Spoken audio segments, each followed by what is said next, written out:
Agencies are now looking into what went wrong in the death of 16-year-old Kyle Plush. The Seven Hills student died after getting trapped inside his minivan. The police chief says a 911 operator who took a call from him didn't give critical information about the van to officers. This was a horrific tragedy.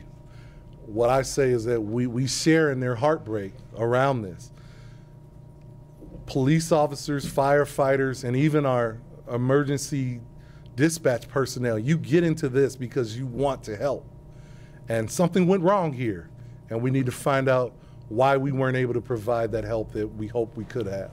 The Hamilton County prosecutor has also launched an investigation into how all of this happened and why it took so long to find Kyle when he called for help twice himself as he was inside that van. And the Hamilton County Sheriff's Office also looking into its response to this event. As those investigations get underway, a community is grieving. 9 on Your Side reporter Ashley Zilka is at a prayer vigil right now for Kyle Plush. Here's her report. The principal here at Mercy Montessori says Kyle Plush was an inspiration to both teachers and children. Tonight, they will celebrate his life just hours after the Cincinnati Police Department gave us an update on what happened on the day he died. Cincinnati Police Chief Elliot Isaac promised a lengthy and thorough investigation into Kyle Plush's death.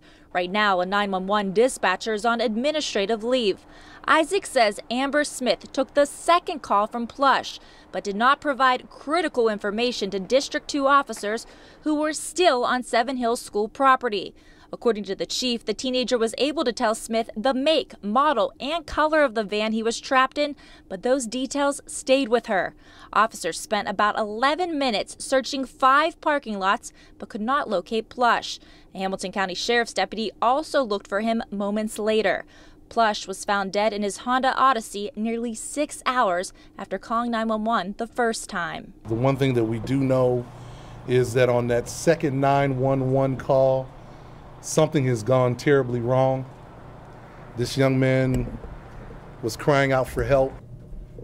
We weren't able to get that information to the officers on the scene, and we need to find out why. At this point, police have not formally interviewed Smith. We will be hearing from the principal shortly. We will have her reaction on 9 on Your Side at 11. Ashley Zilka, 9 on Your Side. Thank you, Ashley. And while police look into what went wrong, Mayor John Cranley says the city needs to review the overall history of the emergency call center. Cranley said in a statement that he was told that problems at the 911 center were being resolved. But he said that the death of Kyle Plush may be a sign that there are still problems.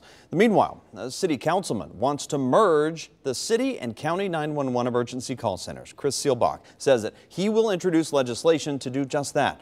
Chris Seelbach released this statement this afternoon. Here's a portion of it, saying, having listened for years to the frustration of many surrounding the challenges within our 911 system, it is long past time for a change. We, of course, will continue to follow this story. And tonight at 11, we're going to take a look at the history of the issues with Cincinnati's 911 system and that the city has known about for years.